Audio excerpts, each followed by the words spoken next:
Erkaklar diqqatiga tez hojatga chiqasizmi? Peshob tomchilaydimi? Pastki qorinda og'riq bormi? Erkaklik quvvati pasayganmi? Bu oddiy holat emas. Vaqtida chora ko'rilmasa, prostata muammolari jiddiy asoratlarga olib kelishi mumkin. Yechimi bor. Prostamix Turkiya texnologiyasi asosida ishlab chiqarilgan 18 xil tabiiy giyohli kuchli formula prostata muammolarini bartaraf qilishga 100% yordam beradi. Hoziroq 55 kodi bilan 503-2200 raqamiga qo'ng'iroq qiling va turkiyalik mutaxassisdan bepul maslahat oling. Faqat bugun birinchi marta murojaat qilganlarga 50% chegirma bor.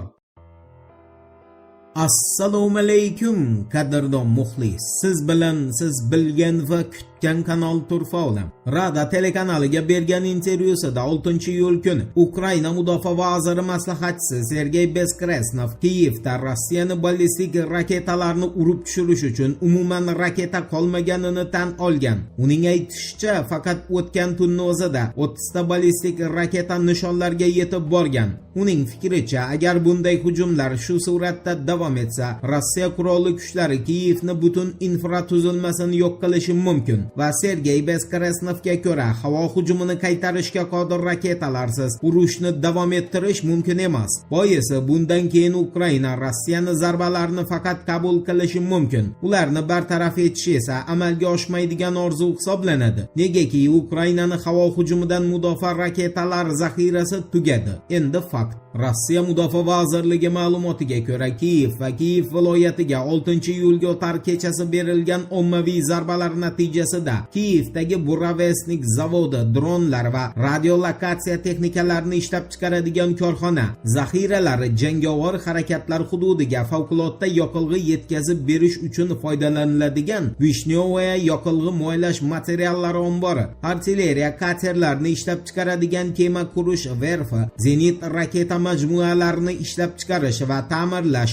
aviatsiya texnikasi, havo mudofaa tizimlari hamda dronlar uchun butlovchi qismlar ishlab chiqaradigan Juliani zavodi, navigatsiya va avtomatika vositalarini, jumladan Neptun MD raketalari uchun jihozlarni ishlab chiqaradigan zavod, zirhli avtomobillar, zirh himoyasi, shuningdek raketa va uchuvchisiz uchish apparatlari uchun o'q-dorilar ishlab chiqaruvchi korxona, uzoq va o'rta masofaga uchuvchi dronlarni ishlab chiqaruvchi korxona nishonga olingan. Hujum natijasida esa yuqorida eslatilgan kompaniya va zavodlarni barchasi yo'q qilingan. Bundan tashqari Rossiya 6-iyul kuni Dnipropetrovsk viloyatidagi Novaya pochta yuk terminaliga ham zarba bergan. Ta'kidlanishicha, Ukraina qurolli kuchlari bunday terminallardan logistika markazlari sifatida foydalanadi. Xususan, Rossiya Mudofaa vazirligi avvalroq Sum shahridagi shunday terminallarda dronlar saqlangani va yig'ilganini ma'lum qilgan edi.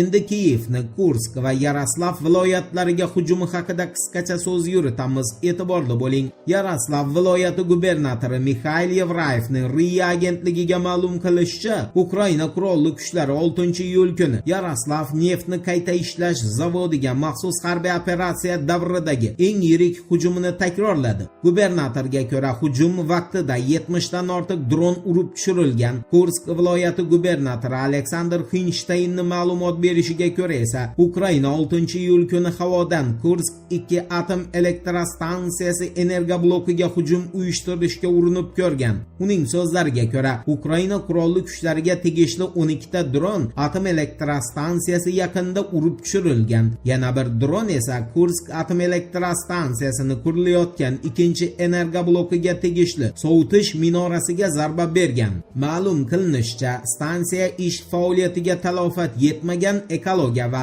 aholi uchun hech qanday salbiy oqibatlar qayd etilmagan.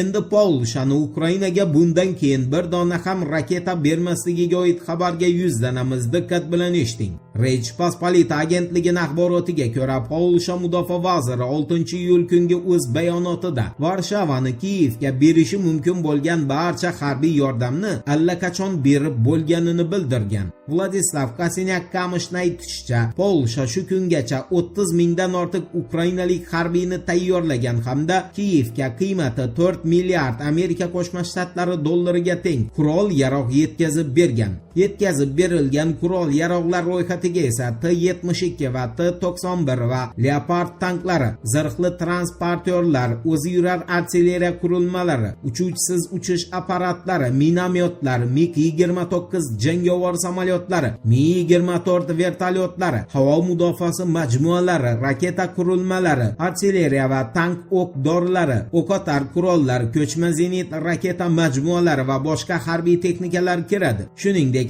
Rech Pospolita gazetasining qayd etishicha, Polshani Ukrainaga ko'rsatgan harbiy yordami 2024-2026 yillarda urush boshlangan 2022-2023 yillarga nisbatan 15 barobarga kamaygan.